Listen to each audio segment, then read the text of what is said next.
Et j'ai maintenant le plaisir de vous présenter notre invité de la semaine, Jean-Paul Belmondo.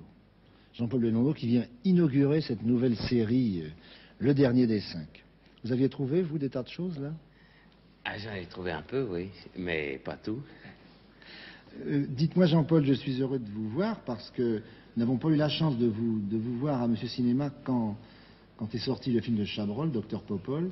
Oui, j'étais parti faire la Shkumun. Et voilà que maintenant vient de sortir La Shkumun, qui s'écrit La Shkumun, Expérience mais La qu'on prononce Shkumun. La Shkumun. Oui.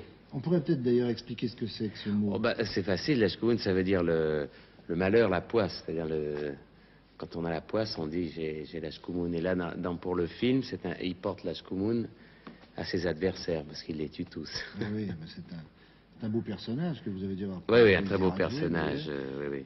Et puis vous faites un couple passionnant, je trouve, avec Michel Constantin.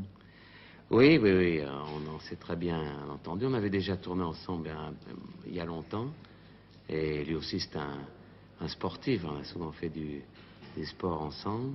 Et je crois qu'on va bien ensemble comme personnage. À propos de sport, comment c'était le combat Boutier-Griffiths? Ah là, là, je pense qu'on a été volé, moi, personnellement, parce que on a annoncé ça comme une demi-finale mondiale.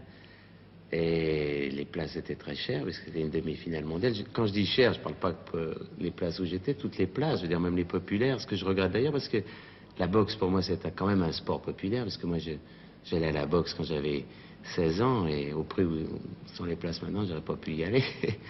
Donc on a eu le plaisir de vous voir depuis 2 mois dans La Shkumun, qui est toujours en exclusivité, dans Docteur Popol, qu'on peut voir encore à l'État de cinéma à Paris, qui est un personnage complètement différent. Alors là, ah oui, complètement différent, très Chabrol, que j'adore, j'aime beaucoup Chabrol, et là c'est un personnage, disons, plus farfelu que dans La Shkumun, où José Giovanni, pour moi, est un des rares en France qui raconte bien les films d'aventure, parce que chez nous, finalement, on n'a pas de western, alors le seul moyen de rejoindre un petit peu le western, c'est les films policiers, les films d'aventure plus que de films policiers d'ailleurs, parce que La Shkumun est plus un film d'aventure vraiment qu'un film policier. C'est-à-dire que notre western, nous, c'est la cape et l'épée. Quand vous jouiez Cartouche avec De Broca... Oui, c'est ça, c'est les 2 endroits où on peut aller, parce que je pense que si les Français faisaient demain des westerns, ça serait quand même curieux. Et je me souviens d'ailleurs que vous avez été d'Artagnan à la télévision. Ben oui, la seule télévision que j'ai fait d'ailleurs, c'était Les Trois Mousquetaires. Il y a une douzaine d'années, quelque chose Ah oui, ça comme fait ça. bien 12 ans, oui, parce que j'étais...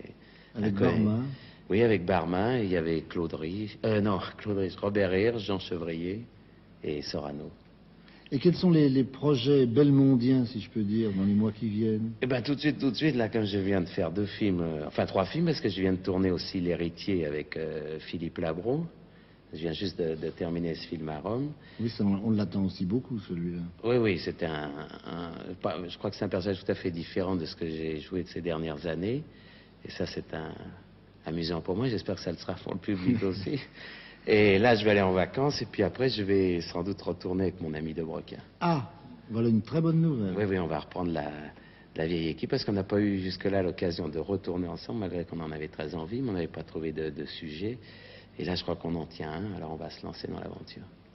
Eh bien, voilà une bonne nouvelle. C'est sur cette bonne nouvelle que nous allons terminer l'émission, parce qu'il faut que je vous dise encore la petite innovation qu'il y a dans Le Dernier des Cinq, c'est que nous ne consacrerons pas de questionnaire à la vedette invitée. Nous ne lui consacrerons... Oh, j'ai du mal aujourd'hui. Nous ne lui consacrerons un questionnaire que pour éliminer le dernier des 5 en cas d'ex-aequo. Donc, nous savons déjà aujourd'hui que c'est M. Corruble qui va nous quitter et que nous retrouverons les 4 autres candidats dimanche prochain pour la 2e émission du Dernier des 5.